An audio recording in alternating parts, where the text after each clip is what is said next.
प्रश्न 1। गुणनखंड विधि से निम्न द्विघात समीकरणों के मूल ज्ञात कीजिए। ओके, तो पार्ट 1 में हमें दिया है x² minus 3x minus 10 is equal to 0। इसके हमें सबसे पहले गुणनखंड करने होंगे। गुणनखंड करने की विधि है जो आपको समझनी ज़रूरी है। ओके, सबसे पहले आगे वाले नंबर और पीछे वाले नंबर की करते हैं गुणा। x² के साथ कुछ नहीं है लेकिन 1 तो है। ओके, घात को नहीं देखना है, ये x² है, इसके साथ है 1। 1 गुणा 10 करने पर आ गया 10। अब इस 10 का हमें लेना है LCM। 2 पंजे 10, 5 एकम 5। अब हमें दो नंबर ऐसे चाहिए कि गुणा करने पर 10 आए, ये वाला, और प्लस या माइनस करने पर -3 आए, ये वाला। ओके, तो चलते हैं LCM पर। देखो 2 और 5 है। यदि हम 5 गुणा 2 करते हैं तो हमें 10 मिलता है, ये वाला। और अगर हम -5 + 2 करते हैं तो हमें मिलता है -3, ये वाला, जो कि हमें चाहिए। ओके, निशान का खास ध्यान रखना है, हमें -3 चाहिए। -3 कब मिलेगा? जब हम -5 + 2 करेंगे तब। ओके, तो हमारे गुणनखंड आ गए -5 और 2। इन दोनों नंबर्स को हम -3 की जगह यहाँ पर पुट करेंगे। यहाँ पर x², यहाँ पर 10। जो -3 है इसकी जगह हमें लिखना है -5 + 2, और यहाँ पे x है इसलिए x, और यहाँ पर भी x। ओके, अब यहाँ से कॉमन लेना है x, क्योंकि यहाँ भी x है, यहाँ भी x है। यहाँ से कॉमन लिया x, तो अंदर बच गया x - 5। अब जो यहाँ है सेम यहाँ पर आना चाहिए, बिल्कुल सेम। ओके, तो यहाँ से हम कॉमन ले सकते हैं 2, क्योंकि 2 और 10 दोनों ही 2 की टेबल में आते हैं। यहाँ से 2 कॉमन लिया, अंदर आ गया x - 5। ओके, अब इन दोनों ब्रैकेट में से कोई भी एक ब्रैकेट यहाँ पे लिखेंगे और एक ब्रैकेट में x + 2 लिखेंगे बराबर 0। अब इन दोनों ब्रैकेट्स की वैल्यू को 0 के बराबर लिखना है। x - 5 बराबर 0 और x + 2 बराबर 0।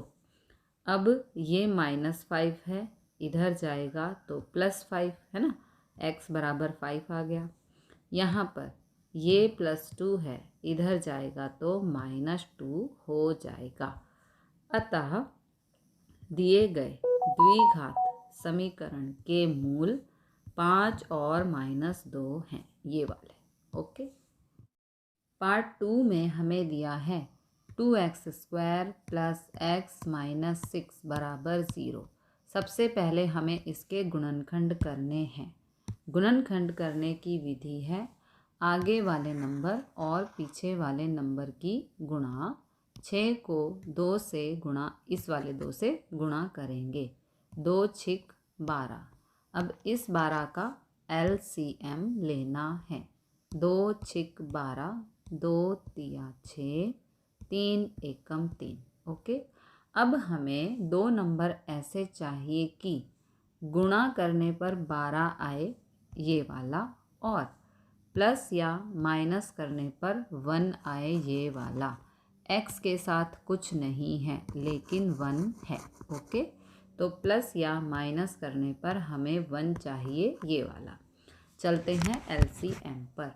2 दूनी 4 और ये वाला 3।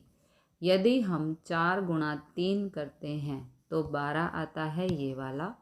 यदि हम 4 में से 3 को माइनस करते हैं तो हमें मिलता है 1, ये वाला। तो हमारे गुणनखंड आ गए 4 और -3। ओके, अब यहाँ पर इस x की जगह हम लिखेंगे 4 और -3। यहाँ पर x है इसलिए यहाँ पर भी x और यहाँ पर भी x।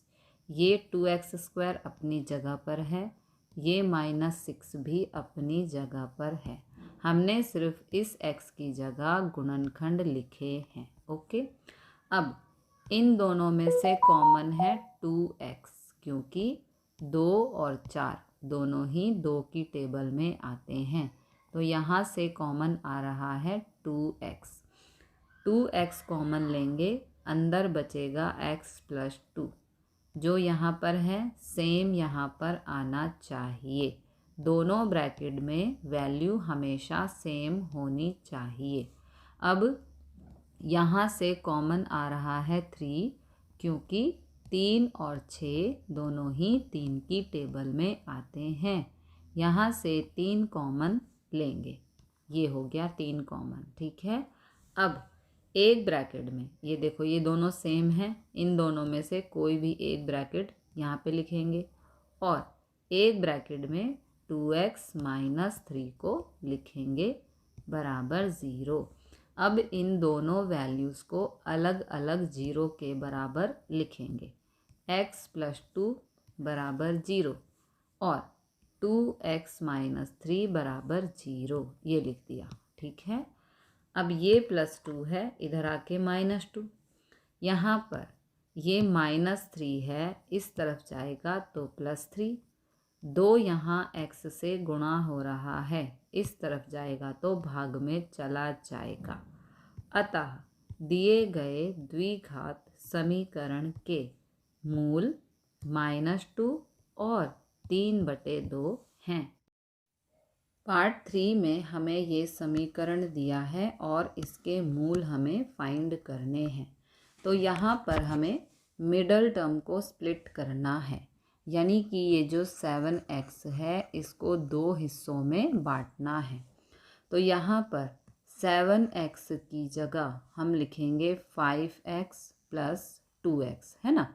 5 और 2 7 ही होता है, तो ये 7x की जगह 5x + 2x। अब यहाँ से कुछ कॉमन लेना है, जो भी कॉमन हो सके। यहाँ से कॉमन आ रहा है x, तो x बाहर, अंदर बचेगा √2x + 5। जो यहाँ आया है सेम टर्म यहाँ आनी चाहिए, दोनों ब्रैकेट में सेम वैल्यू होनी चाहिए। तो यहाँ से कॉमन आएगा √2। ओके, यहाँ से √2 कॉमन लिया, अंदर बच गया √2x + 5 बराबर में 0। अब इन दोनों ब्रैकेट में से कोई भी एक ब्रैकेट यहाँ लिख देंगे और एक ब्रैकेट में x + √2 लिख देंगे।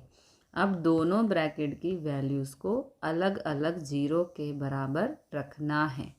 √2x + 5 बराबर 0 और x + √2 बराबर 0। ओके, अब ये +5 है, इधर जाके -5। √2 यहाँ x से गुणा हो रहा है, इधर आके भाग में जाएगा। ओके, इसी प्रकार ये +√2 है, इधर जाएगा तो -√2। तो x का एक मान हो गया ये और दूसरा मान हो गया ये। अतः दिए गए द्विघात समीकरण के मूल -5/√2 और -√2 हैं। पार्ट 4 में हमें ये समीकरण दिया है और इसके मूल हमें ज्ञात करने हैं। ओके, तो यहाँ पर देखो आप, डिनोमिनेटर में हमें 8 दिया है। सबसे पहले इसको हमें सादा समीकरण बनाना होगा। सादा समीकरण बनाने के लिए इस 8 से इस 2 को गुणा, 8 से इस x को गुणा और 8 से ही इस 0 को गुणा। ओके, तो चलो, 8 दूनी 16, 8 एक कम, यहाँ कुछ नहीं है लेकिन 1 तो है, 8 एक कम 8 और 8 को यहाँ 0 से गुणा करेंगे तो वो 0 हो जाएगा। अब ये एक सादा समीकरण बन चुका है। इसके हमें गुणनखंड फाइंड करने हैं। गुणनखंड करने की विधि है, आगे वाले नंबर और पीछे वाले नंबर को गुणा करते हैं। 16 गुणा 1 हो गया 16। अब 16 का एलसीएम लेना है। 2 अट्ठे 16, 2 चौक 8, 2 दूनी 4, 2 एकम 2। अब हमें दो नंबर ऐसे चाहिए कि गुणा करने पर 16 आए, ये वाला ओके, प्लस या माइनस करने पर -8 आए, ये वाला ओके। तो चलते हैं एलसीएम पर। 2 दूनी 4, 2 दूनी 4, 4 गुणा 4 करने पर 16 आता है, जो कि हमें चाहिए ओके। और -4 करने पर -8 आता है, क्योंकि माइनस माइनस प्लस होता है। 4 और 4 हो गया 8 ओके। तो ये -8 हमें मिल गया। तो हमारे फैक्टर हो गए -4 और -4। अब इस -8x की जगह हम लिखेंगे -4x 4x। अब यहाँ से कॉमन आ रहा है 4x ओके, क्योंकि 16 और 4 दोनों ही 4 की टेबल में आते हैं। तो यहाँ से 4x कॉमन लिया, ब्रैकेट में बच गया 4x - 1, जो यहाँ है सेम दूसरे ब्रैकेट में वैल्यू आनी चाहिए ओके। अब यहाँ पे कुछ भी कॉमन नहीं आ रहा है, इसलिए यहाँ से कॉमन लेंगे 1 ओके। अब ये दोनों ब्रैकेट सेम हैं, तो इन दोनों में से कोई भी एक ब्रैकेट यहाँ लिख देंगे और दूसरे ब्रैकेट में 4x - 1 लिख देंगे बराबर 0। अब इन दोनों ब्रैकेट को 0 के बराबर रखना है, अलग अलग है ना।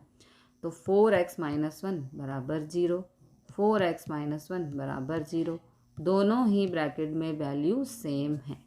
अब ये -1 है, इस तरफ जाएगा तो +1। 4 यहाँ x से गुणा हो रहा है, इस तरफ आएगा तो भाग में जाएगा, सेम यहाँ पर। अतः दिए गए द्विघात समीकरण के मूल 1/4 और 1/4 हैं। पार्ट 5 में हमें ये द्विघात समीकरण दिया है, इसके मूल हमें फाइंड करने हैं। तो सबसे पहले इसके गुणनखंड करने होंगे। ये रहे गुणनखंड। गुणनखंड करने की विधि है, सबसे पहले आगे वाले नंबर और पीछे वाले नंबर की करते हैं गुणा। 100 गुणा 1 हो गया 100। अब इस 100 का एलसीएम लेना है, ये रहा एलसीएम।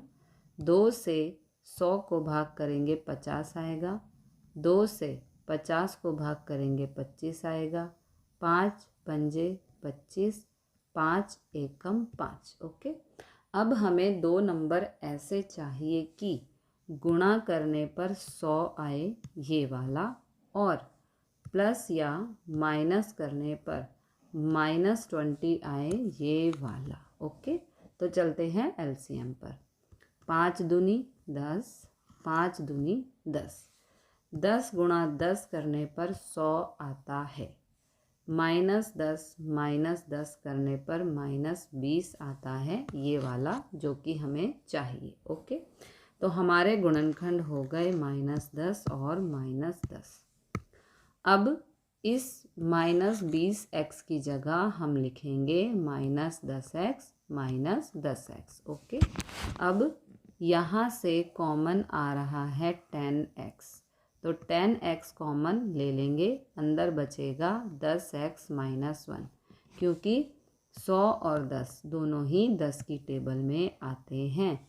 अब जो यहाँ पे वैल्यू है सेम दूसरे ब्रैकेट में होनी चाहिए, तो यहाँ से कुछ भी कॉमन नहीं है, इसलिए सिर्फ 1 लेंगे। ये 0 गलती से लगा दिया है, ठीक है, ये गलत है। अब इन दोनों ब्रैकेट में से कोई भी एक ब्रैकेट लेके यहाँ पे लिख देंगे, सेम ही है। और एक ब्रैकेट में 10x - 1 है ना, ये वाला -1, 10x - 1 बराबर 0। अब इन दोनों ब्रैकेट को अलग अलग 0 के बराबर रखेंगे। तो ये -1 है, इधर जाएगा तो +1। 10 यहाँ x से गुणा हो रहा है, इधर जाएगा तो भाग में, सेम यहाँ पर। अतः दिए गए द्विघात समीकरण के मूल 1/10 और 1/10 हैं। प्रश्न 2, उदाहरण 1 में दी गई समस्याओं को हल कीजिए। उदाहरण में दी गई समस्याएं हैं ये, और ये 2 समस्याएं हैं जिनको हमें सॉल्व करना है, मतलब कि गुणनखंड करने हैं। ओके, तो यहाँ पर ये समीकरण है, इसके हमें गुणनखंड करने हैं। गुणनखंड करने की विधि है, सबसे पहले आगे वाले नंबर और पीछे वाले नंबर की गुणा। x² के साथ कुछ नहीं है लेकिन 1 है। ओके, तो 1 गुणा 324 हो गया 324। अब इस 324 का एलसीएम लेना है, ये रहा एलसीएम। 2 से 324 को भाग करेंगे 162, 2 से 162 को भाग करेंगे 81, 3 से 81 को भाग करेंगे 27, 3 निम 27, 3 तिया 9, 3 एकम 3। ये हो गए फैक्टर्स। ओके, अब हमें 2 नंबर ऐसे चाहिए कि गुणा करने पर 324 आए और प्लस या माइनस करने पर -45 आए, ये वाला। चलते हैं एलसीएम पर। 3 तिया 9, 9 दूनी 18, 18 दूनी 36 और 3 तिया 9। 36 गुणा 9 करने पर 324 आता है और -36 -9 करने पर -45 आता है। तो हमारे फैक्टर्स हो गए -36 और -9। तो यहाँ पर -45x की जगह हम लिखेंगे -36x -9x। ओके, अब यहाँ से कॉमन आ रहा है x, तो यहाँ x बाहर ले लेंगे, ब्रैकेट में रह गया x -36। जो यहाँ पर आया है सेम यहाँ पर आना चाहिए। ओके, तो यहाँ से कॉमन आ रहा है 9, तो 9 कॉमन लेंगे, यानी कि 9 से 9 को भाग करेंगे 1, 9 से 324 को भाग करेंगे तो 36। ओके, इस प्रकार से कॉमन लिया जाता है। अब एक ब्रैकेट, ये दोनों ब्रैकेट सेम हैं, इनमें से एक यहाँ पर लेना है और दूसरे ब्रैकेट में x -9 लिखना है बराबर 0। अब दोनों ब्रैकेट की वैल्यूज़ को अलग अलग 0 के बराबर रखना है। तो ये -36 है, इस तरफ जाएगा तो +36, ये -9 है, इस तरफ जाएगा तो +9। x के 2 मान आ गए 36 और 9। अतः जॉन और जीवंती के पास आरंभ में 36 और 9 कंचे थे। ये प्रश्न आपकी बुक में उदाहरण 1 में से लिया गया है। ओके, प्रश्न 2 का पार्ट 2, इसके हमें गुणनखंड करने हैं। ओके, तो ये रहे गुणनखंड। सबसे पहले आगे वाले नंबर और पीछे वाले नंबर की गुणा करते हैं। x² के साथ कुछ नहीं है लेकिन 1 है। ओके, 1 गुणा 750, ये हो गया 750। अब इस 750 का एलसीएम लेना है।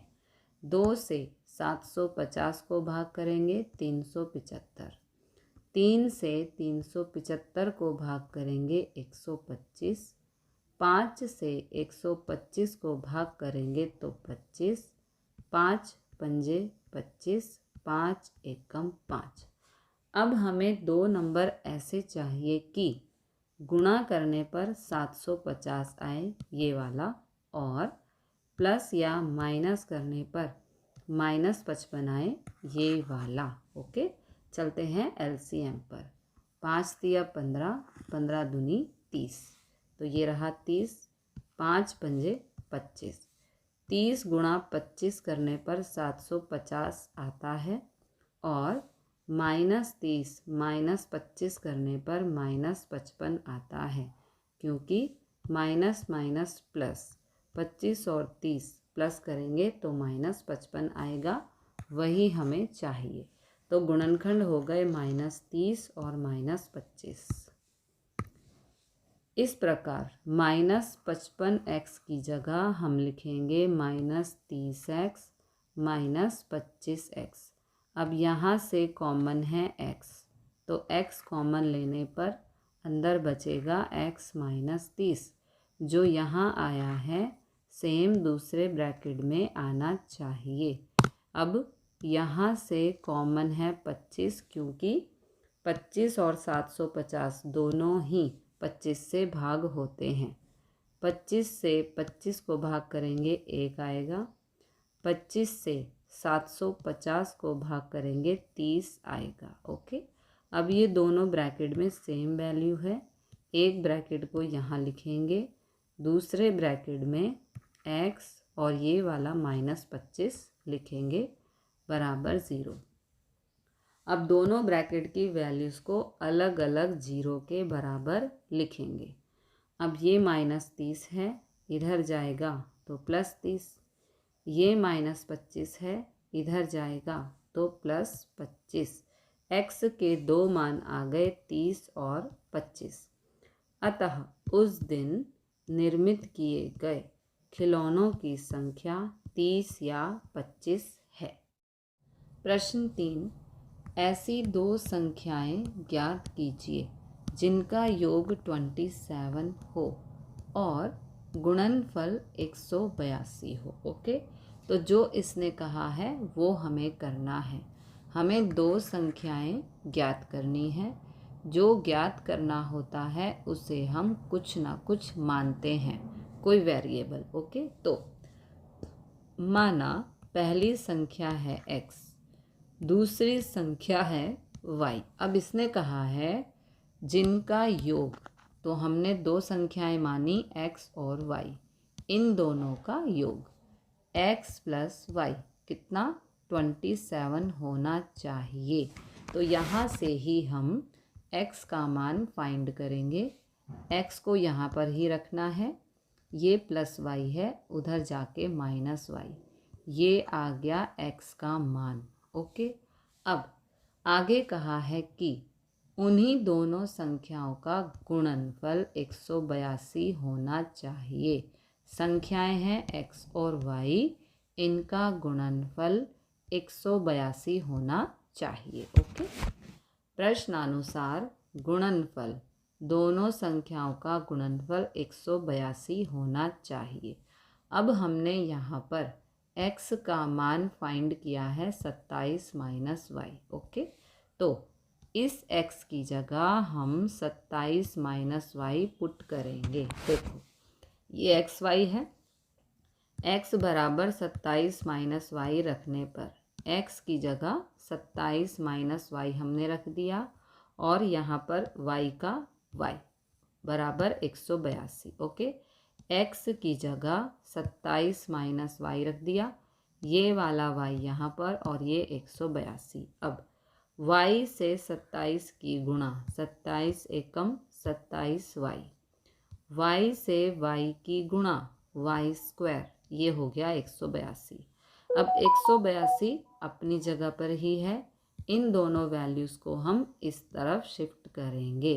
तो देखो ये -y² है, इधर जाएगा तो +y², ये +27y है, इस तरफ जाएगा तो -27y।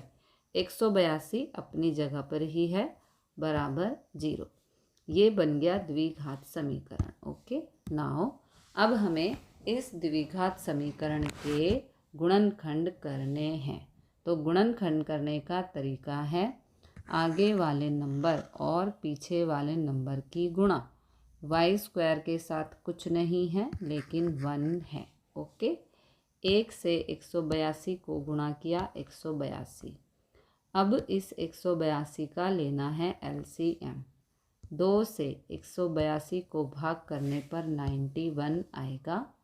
7 से 91 को भाग करेंगे 13, 13 एकम 13।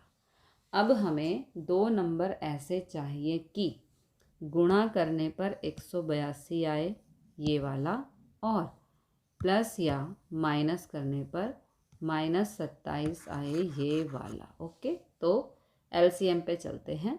7 दूनी 14 और 13। यदि हम 14 गुणा 13 करते हैं तो हमें 182 मिलता है। यदि हम -14 -13 करते हैं तो हमें -27 मिलता है, जो कि हमें चाहिए। तो गुणनखंड हो गए -14 और -13। ओके, अब इन गुणनखंड को हमें इस -27y की जगह रखना है। -27y की जगह -14y -13y। ओके, अब यहाँ से कॉमन है y, तो y कॉमन लेने पर अंदर बचेगा y -14, जो यहाँ आया है सेम यहाँ पर आना चाहिए। तो यहाँ से कॉमन आएगा 13। 13 को 13 से भाग करेंगे 1, 13 से 182 को भाग करेंगे 14 आएगा। ओके, अब ये दोनों ब्रैकेट सेम हैं, इनमें से कोई भी एक ब्रैकेट यहाँ लिख देंगे। दूसरे ब्रैकेट में y -13 लिखेंगे बराबर 0। अब दोनों ब्रैकेट की वैल्यूज़ को अलग अलग 0 के बराबर रखना है। y -14 बराबर 0, ये -14 है, इधर आके +14, फिर y -13 ये वाला बराबर 0, ये -13 है, इधर आके +13। तो हमने पहली संख्या x और दूसरी संख्या y को माना था दोनों का योग 27 होना चाहिए। तो x की जगह 13, y की जगह 14, दोनों का योग हो गया 27। ये हो गया आंसर। प्रश्न 4, 2 क्रमागत धनात्मक पूर्णांक ज्ञात कीजिए जिनके वर्गों का योग 365 हो। तो माना पहली संख्या है x। अब इसने कहा है कि क्रमागत यानी कि x के बाद वाली संख्या, इसलिए दूसरी संख्या हो गई x + 1। आगे कहा है कि जिनके वर्गों का योग, ओके, इसको आपको ध्यान से समझना है, जिनके वर्गों का योग, तो इसका वर्ग और इसका वर्ग, इन दोनों के वर्गों का योग। तो देखो, इसका वर्ग यानी x² और इसका वर्ग यानी x + 1 का होल स्क्वायर, इन दोनों के वर्गों का योग यानी कि एडिशन 365 होना चाहिए। ओके, अब x² यहाँ पे लिखेंगे, यहाँ पर x + 1 का होल स्क्वायर है, ये सूत्र से ओपन होगा इस तरह से। ओके, x + 1 का होल स्क्वायर यानी कि a + b का होल स्क्वायर, ये है सूत्र। कंपेयर करने पर a की जगह x, b की जगह 1, जहाँ पर भी a है वहाँ पे x लिखेंगे, जहाँ b है वहाँ 1 लिखेंगे। तो a² यानी कि x², b² यानी कि 1 का स्क्वायर, क्योंकि यहाँ a की जगह x है, b की जगह 1 है। 2 ये सूत्र से आया, a की जगह x, b की जगह 1, ये हो गया x², 1 का स्क्वायर 1, 2 एकम 2 और ये वाला x, यानी कि इस वैल्यू की जगह अब हमें ये लिखना है। ओके, तो ये x² इस वैल्यू की जगह ये हमने लिख दिया जो हमने पीछे फाइंड किया, और यहाँ 365। अब एक x² और एक x², ये हो गया 2x², ये वाला 2x, ये वाला 1, ये प्लस 365 है, इधर जाएगा तो -365 हो जाएगा। अब ये 2x², ये 2x, 365 में से 1 को माइनस करेंगे तो 364 आएगा। ओके, अब ये तीनों ही संख्या सम संख्याएं हैं, तो यहाँ से हम 2 कॉमन ले सकते हैं। ओके, 2 से 2 को भाग किया 1, 2 से 2 को भाग किया 1, 2 से 364 को भाग किया 182। ओके, कॉमन लेने का मतलब है 2 से हमने इन तीनों को भाग कर दिया। अब ये एक द्विघात समीकरण बन चुका है जिसके हमें गुणनखंड करने होंगे। ये रहे गुणनखंड। गुणनखंड करने की विधि है आगे वाले नंबर और पीछे वाले नंबर को करते हैं गुणा। एक्स स्क्वायर के साथ कुछ नहीं है लेकिन 1 है, तो 1 गुणा 182 182 हो गया। अब 182 का एलसीएम लेना है। 2 से 182 को भाग करेंगे 91, 7 से 91 को भाग करेंगे 13, 13 एकम 13। अब हमें दो नंबर ऐसे चाहिए कि गुणा करने पर 182 आए, ये वाला, और प्लस या माइनस करने पर +1 आए, ये वाला। x के साथ कुछ नहीं है लेकिन 1 है और वो प्लस का है। ठीक है, तो चलते हैं गुणनखंड पर। 7 दूनी एलसीएम 7 दूनी 14 और ये वाला 13। यदि हम 14 गुणा 13 करते हैं तो 182 आता है जो कि हमें चाहिए। यदि हम 14 माइनस 13 करते हैं तो +1 आता है, यही हमें चाहिए। ओके, तो हमारे गुणनखंड हो गए 14 और -13। अब यहाँ x की जगह हम लिखेंगे -13x और 14x, इस x की जगह। ओके, तो यहाँ से कॉमन आ रहा है x कॉमन लेने पर अंदर बचेगा x -13, जो यहाँ है सेम यहाँ पर आना चाहिए। दोनों ब्रैकेट में सेम वैल्यू होनी चाहिए। यहाँ से कॉमन आ रहा है 14, 14 से 14 को भाग करेंगे 1, 14 से 182 को भाग करेंगे 13। ओके, अब ये दोनों ब्रैकेट में सेम वैल्यू है तो एक ब्रैकेट को पिक करके यहाँ लिखना है, दूसरे ब्रैकेट में ये वाला x और +14 को लिखना है बराबर 0। अब दोनों ब्रैकेट्स की वैल्यू को 0 के साथ अलग अलग रखना है। तो ये -13 है, इधर जाएगा तो +13, ये रहा। ये +14 है, इधर जाएगा तो -14। अतः 13 और 14 दो अभिष्ट क्रमागत धनात्मक पूर्णांक हैं। अब यहाँ पर क्योंकि x का एक मान जो है वो माइनस में आया है, माइनस वाली वैल्यू को हम अपना आंसर नहीं मान सकते, तो हमारा आंसर है x बराबर 13। ओके, तो x बराबर हमने 13 लिया, यानी कि पहली संख्या आ गई 13, दूसरी क्रमागत संख्या को हमने x + 1 लिया था, x की जगह 13 + 1, दूसरी संख्या हो गई 14। प्रश्न 5, एक समकोण त्रिभुज की ऊंचाई इसके आधार से 7 सेंटीमीटर कम है। यदि कर्ण 13 सेंटीमीटर का हो तो अन्य दो भुजाएं ज्ञात कीजिए। ओके, ये है त्रिभुज, हमें इसमें कर्ण 13 सेंटीमीटर दिया है।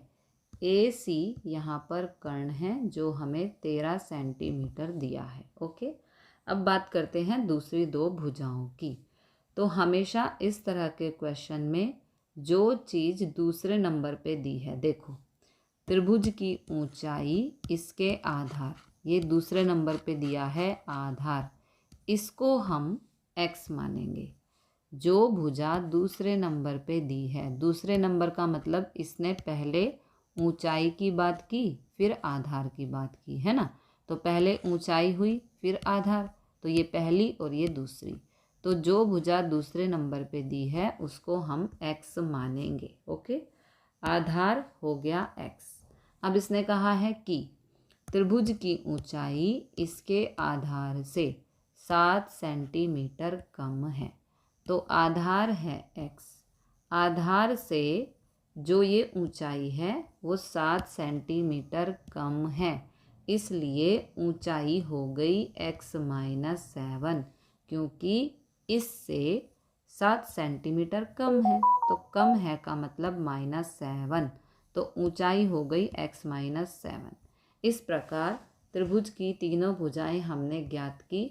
अब इनकी वैल्यू ज्ञात करेंगे। तो जब त्रिभुज की भुजाएं हमें ज्ञात करनी हो तो हम पाइथागोरस प्रमेय लगाते हैं।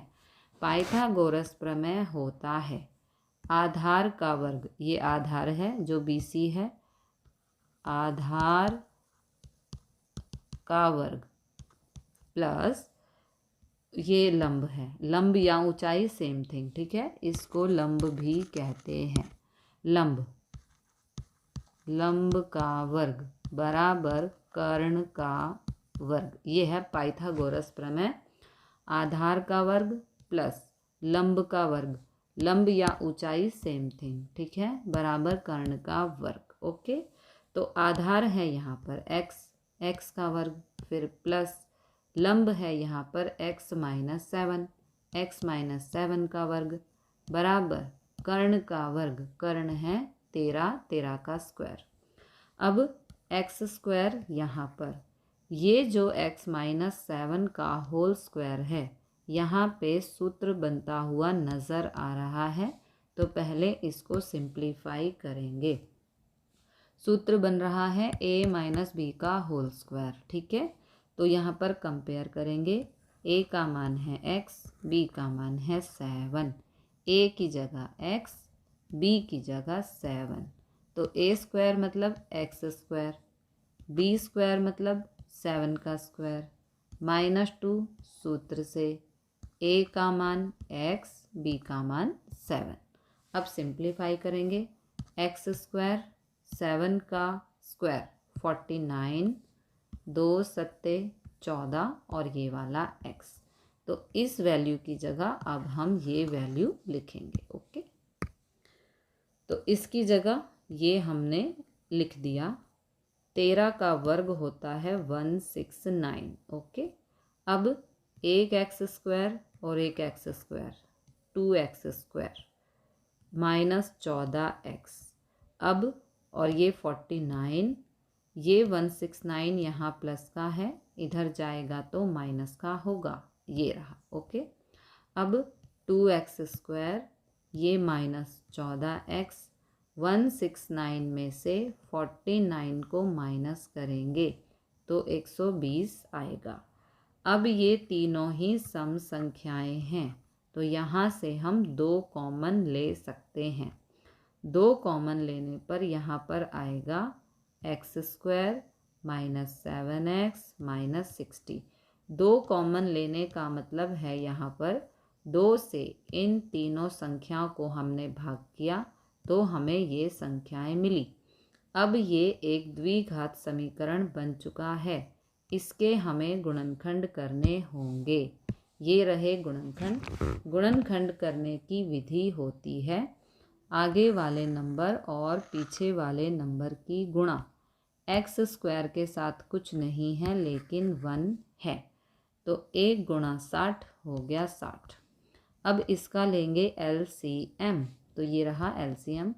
2 से 60 को भाग किया 30, 2 से 30 को भाग किया 15, 3 पंजे 15, 5 एकम 5। ओके, अब हमें 2 नंबर ऐसे चाहिए कि गुणा करने पर 60 आए, ये वाला, और प्लस या माइनस करने पर -7 आए, ये वाला। चलते हैं LCM पर। 3 दूनी 6, 6 दूनी 12 और 5, 12 गुणा 5 करते हैं तो 60 आता है। -12 प्लस 5 करते हैं, यानी कि 12 में से 5 को माइनस किया तो -7 आता है, ये वाला। यही तो हमें चाहिए, तो गुणनखंड आ गए -12 और 5। ओके, तो अब गुणनखंड आ चुके हैं। -7x की जगह हम लिखेंगे -12x प्लस 5x। यहाँ से कॉमन है x कॉमन ले लिया, अंदर बच गया x -12। जो यहाँ आया है सेम दूसरे ब्रैकेट में आना चाहिए, तो यहाँ से कॉमन है 5, क्योंकि 5 और 60 दोनों ही 5 से भाग हो सकते हैं।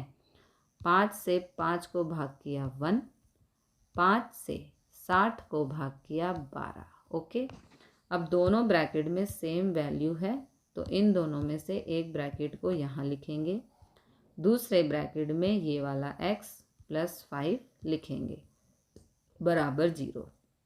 अब दोनों ब्रैकेट की वैल्यू को अलग अलग 0 के साथ लिखेंगे। लिख दिया। अब ये -12 है, इधर जाएगा तो +12, ये +5 है, इधर जाएगा तो -5। ओके, लेकिन x बराबर नहीं है -5 क्योंकि x त्रिभुज की भुजा है। देखो हमारा यहाँ पे एक आंसर आया है माइनस में, एक जो है x का मान वो माइनस में आया है। त्रिभुज की भुजा कभी भी माइनस में नहीं हो सकती, तो x बराबर -5 को हम आंसर नहीं ले सकते। ओके, इसलिए x बराबर 12 और जो दूसरी भुजा है वो हमने मानी थी x - 7, है ना। ऊंचाई या लंब को हमने x - 7 कहा था। x की जगह 12, 12 - 7 हो गया 5। अन्य दो भुजाएं 12 और 5 सेंटीमीटर हैं। x 12, x है 12, ये 12 हो गया और दूसरा क्या आया है 5। ये जो ऊंचाई है ये आ गई 5। ओके, प्रश्न 6। एक कुटीर उद्योग एक दिन में कुछ बर्तनों का निर्माण करता है। एक विशेष दिन यह देखा गया कि प्रत्येक नग की निर्माण लागत उस दिन के निर्माण किए बर्तनों की संख्या के दुगने से 3 अधिक थी। पहले यहाँ तक ही समझते हैं। ओके, माना बर्तनों की संख्या है x। ओके, अब यहाँ पे कहा है कि संख्या के दुगने से 3 अधिक थी, तो हमने संख्या मानी है x।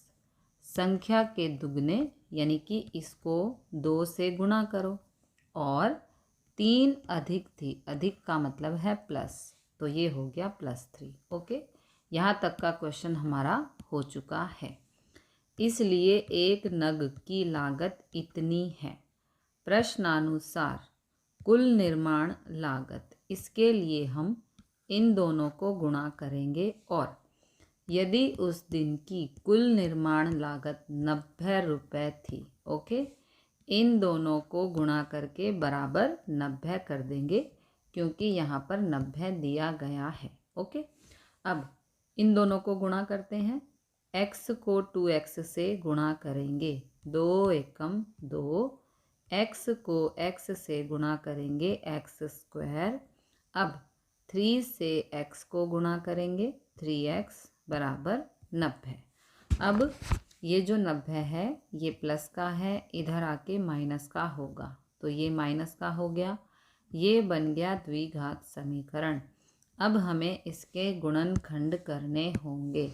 ये रहा गुणनखंड। देखो सबसे पहले आगे वाले नंबर और पीछे वाले नंबर की गुणा, 90 गुणा 2 हो गया 180।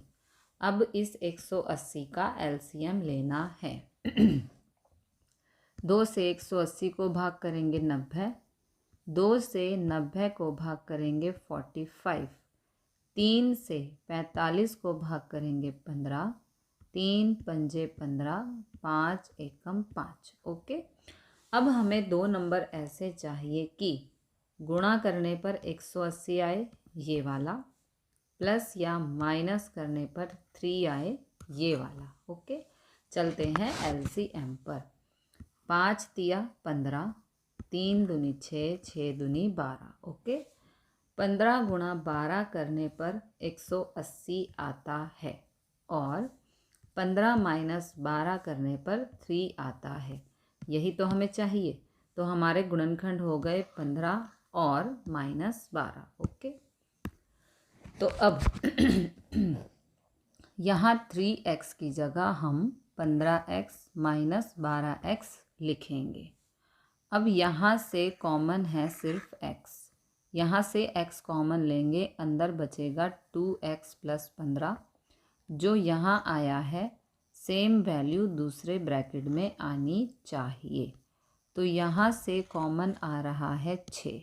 6 की टेबल में 12 भी आता है और 6 की टेबल में 90 भी आता है, यानी कि 6 दूनी 12।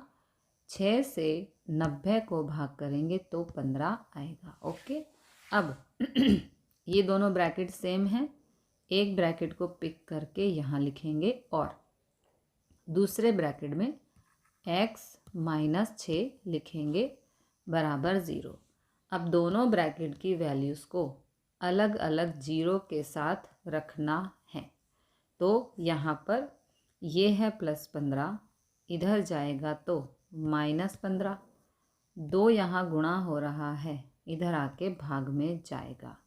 x का मान हो गया ये, यहाँ पर ये -6 है, इधर जाएगा तो +6 हो जाएगा, x बराबर 6।